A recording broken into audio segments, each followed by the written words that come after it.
Alrighty, folks, so I did put up a question and answer box on my Instagram, and I got 17,000 views on it.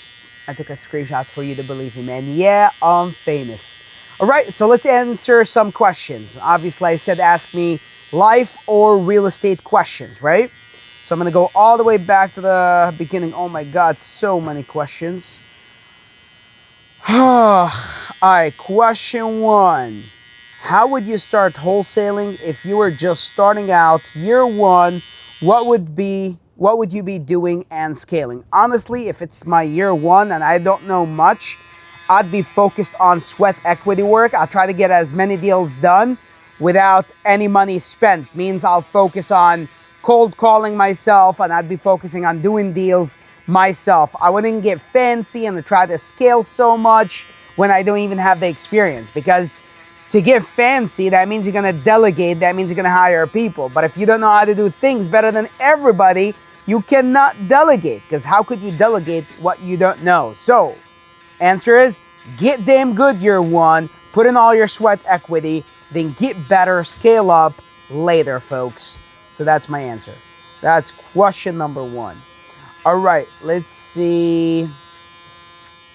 Oh, good question. So what's the price of the first house and what you did to buy it? First house was actually all cash. I think it was like, I'm gonna go all the way back. Actually, I got a good story for that property.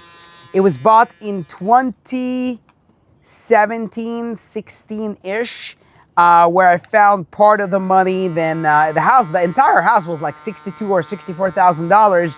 I had half of that money saved up. I got someone else to actually put up the rest of the money. And then the other person that put up the rest of the money, they didn't believe in the deal. So I was like, yo, let's do it anyways.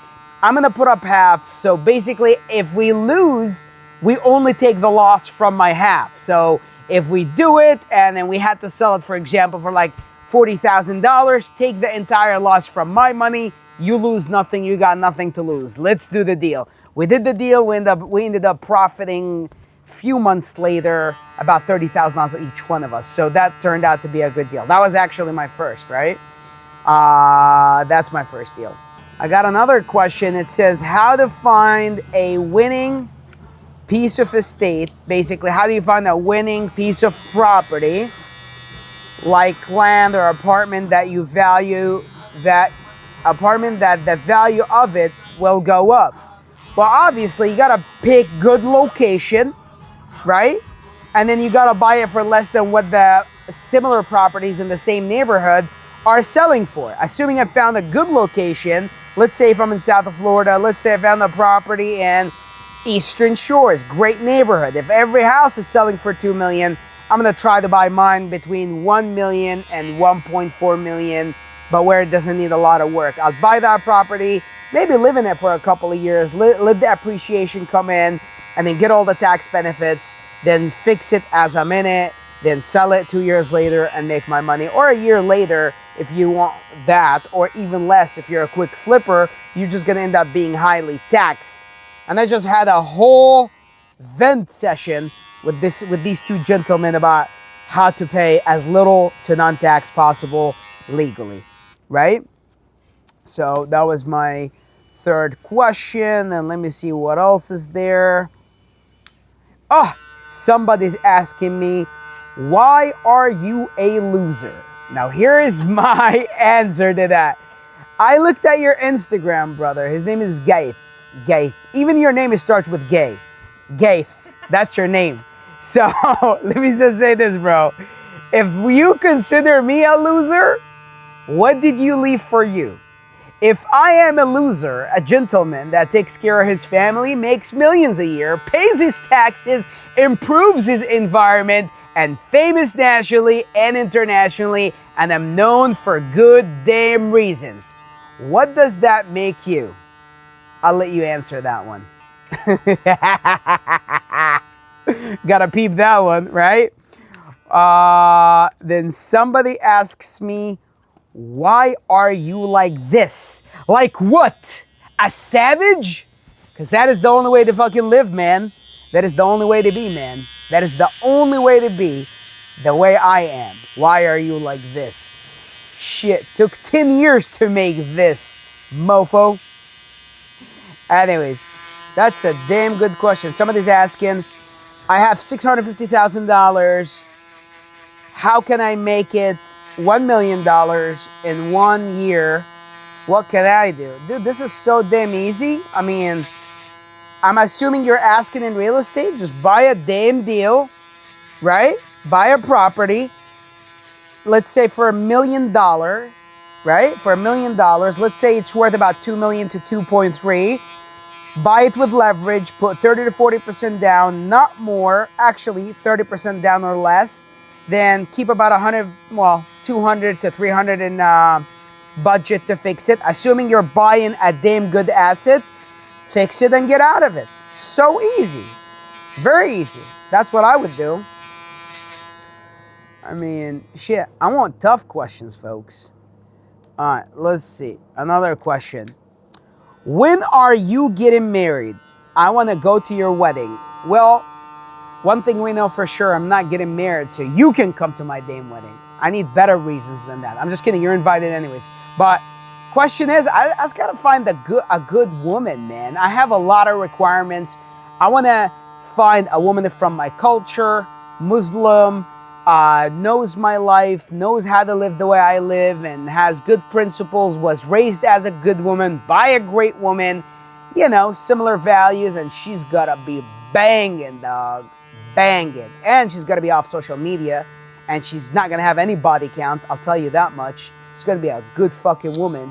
That means, man, just with these things, I eliminated about 99% of Miami. So that's why it's taking me long. As soon as you say low body count, low odometer, you eliminated almost 100% of Miami. There's good women in Miami, just not for me, right? How was your feeling when you shaved your head for the first time? Like $1 billion, man. The feeling of waking up and not having to do your hair like a woman alone is motherfucking manly.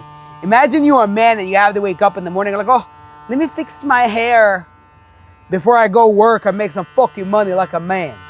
Exactly, folks. How did it feel? Manly.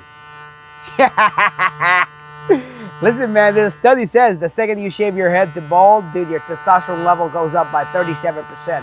I don't know if it's real, but based on me, shit went up like fucking 90%. Yeah, man up, shave your head. Now, watch the fucking comments. Oh, you're saying this because you don't fucking have hair. I don't want one. I want to look like this, like a savage. Going on like fucking 11 years bald, man. I love this shit. All right, more questions. God, man, there's so many questions. What game was it, and how much were the tickets if it's courtside? They're talking about the NBA Heat game that I went to. So these tickets cost somewhere between $5,000 to $10,000. The best part about it, I was invited and didn't pay for it. My good friend Omar Ashraf bought the tickets and invited me. But now, I didn't even know that this stuff is fun. But now that I know, I'm about to start buying my own damn tickets. Omar Ashraf, just put me on bad some fucking habits, man. You're about to get me spending more damn money. But I met a lot of cool people, man. So it's a good place to network, actually. So, yeah, price, yes, about $10,000, more or less, depends on the game. It was the Heat versus the Ohio Cavaliers, I think. I'm not that good with NBA, but one thing I took out of the game, I mean, one, I met a lot of good people. Two, the Heat fucking sucks, man. Dude, the Cavaliers were dunking on their ass. They lost by like fucking 20 points. I mean, I don't watch the NBA, but goddamn, to be a Miami citizen and watch my team get fucking penetrated on court, it didn't feel good. So thank God I met some good people, because that made up for how bad was the team, right? Or how bad did they lose? But point is, spend the money, man. If you want to meet good people, spend the damn money, man. Come on. You know what? I answered way too many questions, folks. We're done. This is the questions for the day. I got another set of questions I have to answer in a whole different language, which is in Arabic. So that was enough. I answered those. You're all amazing, folks. Love you. I don't discriminate. I answer in both languages.